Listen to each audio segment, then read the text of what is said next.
नमस्कार मित्रांनो. विधानसभा 2024 महाराष्ट्र राज्य याची निवडणूक सध्या चालू आहे आणि मोठ्या इंटरेस्टिंग मोडमध्ये ही निवडणूक येऊन पोचलेली आहे. अजून पण कोणत्याही विश्लेषकाला किंवा राजकीय पंडितांना नेमकं काय होईल याचा अंदाज येत नाही. थोडेसे दास्तवलेले आहे. सर्वे सुद्धा यायचं नाव घेत नाही. म्हणजे सर्वेवाले सुद्धा कोणाला बहुमत द्यावं आणि कोणाला सत्तेच्या बाहेर घालावं किंवा कोणाला सत्तेवर बसावं, मुख्यमंत्री कोण होईल, कोणाचा होईल, महाविकास आघाडीचा होईल का महायुतीचा होईल यावर शाश्वती नाहीये कोणत्याही विश्लेषकाला म्हणा किंवा सर्वेवाल्या कंपनींना म्हणा. अशा एका इंटरेस्टिंग मोडमध्ये ही निवडणूक पोहोचलेली आहे मित्रांनो. आता याच्यामध्येच काल दोन्ही महायुती पण महाविकास आघाडी पण आपापले घोषणापत्र जारी केलेले. भाजपचं संकल्पपत्र काल घोषित झालेलं आहे. तसंच महाविकास आघाडीचं घोषणापत्र, पंचसूत्री ते काय आहे ते सगळं घोषित झालेलं आहे. मला नाही वाटत मित्रांनो कोणताही मतदार ते घोषणापत्र पाहून मतदान करत असेल म्हणून. तुम्हाला वाटतं का? कोणीच करत नसेल घोषणापत्र. फक्त एक फॉर्मॅलिटीज म्हणून एक प्रत्येक राजकीय पक्ष आपापली विचारधारा किंवा आपल्याला पुढे 5 वर्षात काय करायचं याचं एक अंदाजपत्र करत असतं. परंतु मतदारांना अशी शंका आहे की हे फक्त नावालाच असतं. कोणी त्या घोषणापत्रकाच्या याच्यावर कोणी विचार करत नाही. त्याप्रमाणे कोणी पुढचा राज्यकारभार करत नाही. हे आतापर्यंतचा अनुभव आहे. त्यामुळे त्यावर कोणी विश्वास ठेवत नाही. तर असं मित्रांनो, अशी ही इंटरेस्टिंग निवडणूक सध्या महाराष्ट्रामध्ये होऊ घातलेली आहे. 20 तारखेला मतदान आहे, 23 तारखेला रिझल्ट आहे. यामध्ये कोणालाही बहुमत स्पष्ट नसलं तरी ज्याला कोणाला बहुमत मिळणार आहे ते अगदी काठावरचं मिळणार आहे. म्हणजे 145च्या 55, 60च्या आसपास, 55, 60च्या आसपास, 100 म्हणजे 150, 160 याच्या आसपासच महायुतीला भेटेल किंवा महाविकास आघाडीला भेटेल. महाविकास आघाडी जर बहुमताच्या पार गेली तर त्यामध्ये काँग्रेस हा सगळ्यात मोठा पक्ष असेल आणि महायुती जर बहुमताच्या पुढे गेली तर भाजप सगळ्यात मोठा पक्ष असेल. तर ह्या दोन्हीमध्ये एक कॉमन फॅक्ट आपण जर बघितलं, महायुतीमध्ये सगळ्यात छोटा पक्ष अजितदादांचा असणार आहे आणि महाविकास आघाडीमध्ये सगळ्यात छोटा पक्ष उद्धव ठाकरे साहेबांचा असणार आहे. या दोन्हीमध्ये सगळ्या राजकीय पंडितांना शंका 2 पक्षांवर आहे. एक उद्धव ठाकरेंचा पक्ष आणि एक अजितदादांचा पक्ष. समजा हे ज्याला कोणाला जास्त सत्तेचा मर्यादा मिळाला तिकडे जाण्यास हे तत्पर असणार असे सर्वसामान्य मतदारांची सुद्धा धारणा झालेली. तर सगळ्यात महाविकास आघाडीतून उद्धव ठाकरे बाहेर पडतील का किंवा त्यांना काय जागा मिळतील 20, 25, 30, पण सगळ्यात छोटा पक्ष असणार आहे कदाचित. त्यामुळं काँग्रेस त्यांना मुख्यमंत्रीपद देतील का नाही ही शंका आहे. तसंच अजितदादांना काय ती अपेक्षा नाही मुख्यमंत्रीपदाची, परंतु उद्धव ठाकरे साहेबांना मोठी अपेक्षा आहे की आपल्याला मुख्यमंत्रीपद भेटावं. परंतु आत्ताच्या ज्या सगळ्या राजकीय गणितामध्ये उद्धव ठाकरे साहेबांना मुख्यमंत्रीपद भेटेलच याची शाश्वती कोणी देऊ शकत नाही. जरी ते त्यांचे कार्यकर्ते ते म्हणत असेल व लोकांच्या मनातील मुख्यमंत्री, पण ही सगळी फोल गोष्ट आहे. कारण 3 नंबरच्या स्थितीला तो असणार आहे पक्ष. महाविकास आघाडी सत्तेत आली तर, महायुती सत्तेत आली तर अजितदादांचं पक्ष 3 नंबरला असणार आहे. अजितदादांच्या अपेक्षा नाही, त्यांची जे काही 53 जागा त्यांना मिळालेली आहे आणि त्याच्यापैकी 43 ते 42 जागा ही त्यांच्या काकांबरोबरच्या म्हणजे थेट लढत शरद पवार साहेबांची राष्ट्रवादी काँग्रेस आणि अजितदादांची राष्ट्रवादी काँग्रेस या दोघांमध्येच होणार आहे. पश्चिम महाराष्ट्रातच त्या जागा जवळजवळ जास्त आहे. त्यामुळे ती लढत मोठी इंटरेस्टिंग आहे. काका पुतण्याला मात देतात की पुतण्या काकांना मात देतो याची मोठी इंटरेस्टिंग गोष्ट सध्या चर्चेली जात आहे. तरी काका पुतण्यांना मात देईल हे जवळजवळ सगळे विश्लेषक सांगतात. शरद पवार साहेबांचं कालचं वक्तव्य आपण ऐकलं असेल की कोणत्याही परिस्थितीत आमचा मुख्यमंत्री बसवायचा महाविकास आघाडीचा, म्हणजे ते राष्ट्रवादीचे म्हटले नाही असे म्हणत, पण त्यांची इच्छा आहे का राष्ट्रवादी काँग्रेसचा मुख्यमंत्रीपदी चेहरा असावा. त्यांनी जयंत पाटलांना त्याची घोषणा केली होती मागं, पण सांगता येत नाही काय होईल काय नाही. तर अजितदादांविषयी जर चर्चा केली आपण तर अजितदादांचे जे काही 53 सीटं आहे त्याच्यातून किती सीटं निवडून येतात, बरोबर आहे का नाही. आणि त्यापैकी जर 15-20 सीटं निवडून आले किंवा 20च्या आतच त्यांची संख्या येऊ शकते. 15-20 सीटं जर निवडून आले आणि आपण अंदाज बघितला 145-160च्या आसपासच कोणत्याही दोन्ही युतीला किंवा महाविकास आघाडीला हे सीटं मिळू शकतात, त्यांचे आमदार निवडून येऊ शकतात. सपोज अजितदादांना डायरेक्ट महाविकास आघाडीने मुख्यमंत्रीपद घोषित द्यायचं हे केलं तर अजितदादा जाऊ शकतात, बरोबर आहे की नाही.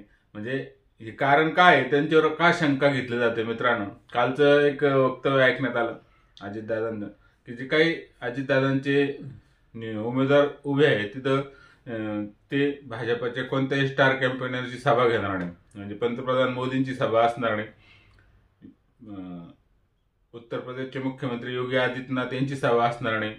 मुख्यमंत्री एकनाथ शिंदेची असू शकते परंतु फडणवीस साहेबांची सभा नाही. म्हणजे मुख्य शहांची सभा नाही. फडणवीस साहेबांची असू शकते परंतु शहा, पंतप्रधान मोदी, गृहमंत्री अमित शहा आणि योगी आदित्यनाथ उत्तर प्रदेशचे मुख्यमंत्री हे यांची सभा त्यांच्या मतदार जे त्यांची सीटं उभे आहेत तिथं त्यांची एक पण सभा ते घेणार नाही. कारण सरळ सरळ त्यांनी भाजप महायुतीमध्ये बंड करून नवाब मलिकांना उमेदवारी दिलेली आहे. तिथंच त्यांच्या वादाची ठिणगी पडली. सध्या तरी ते वाद शांत झाल्याचं आपल्याला दिसत असेल परंतु आतमध्ये ती खतखत आहेच. कारण यांनी स्पष्ट केलं की नवाब मलिकांच्या कोणत्याही प्रचाराला आम्ही जाणार नाही. त्यांच्या म्हणजे आता तेच बोलवणार नाही त्यामुळे ते जाणार नाहीचे.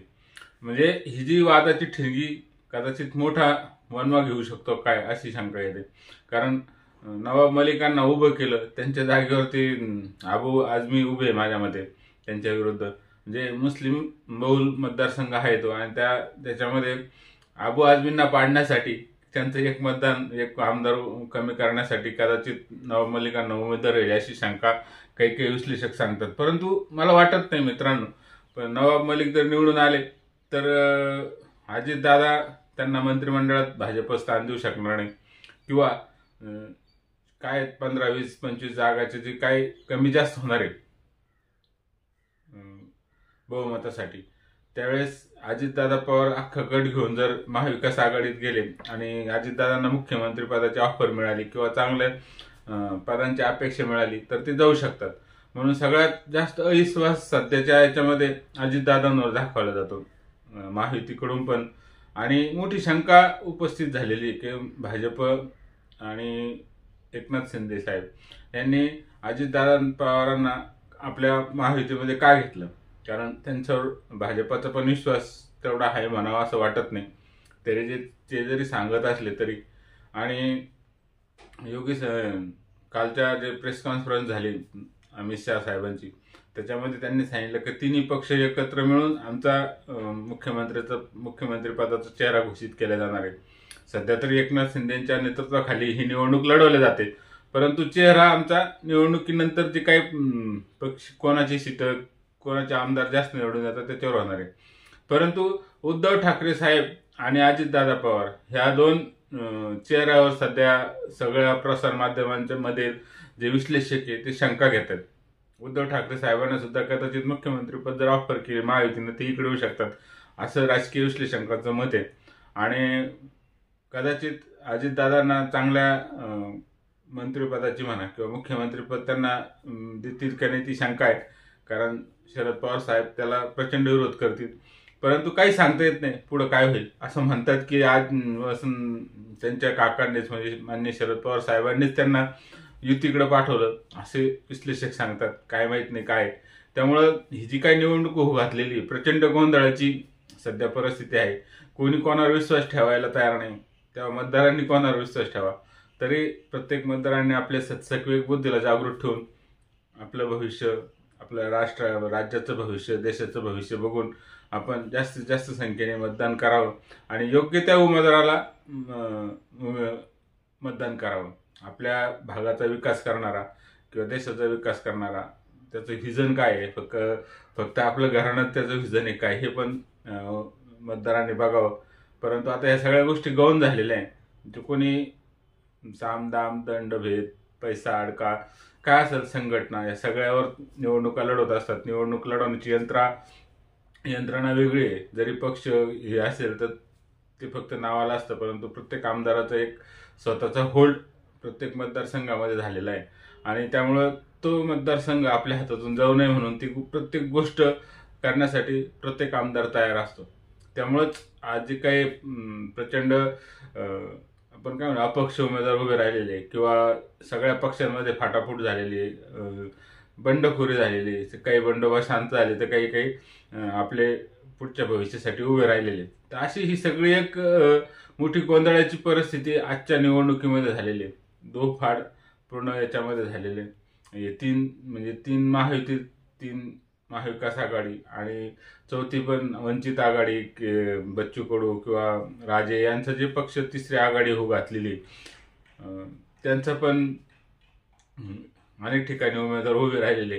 त्यामुळं ह्यावेळेस मतदारांना मोठा चॉईस आहे कोणाला आपल्याला कोणता उमेदवार निवडून द्यायचा.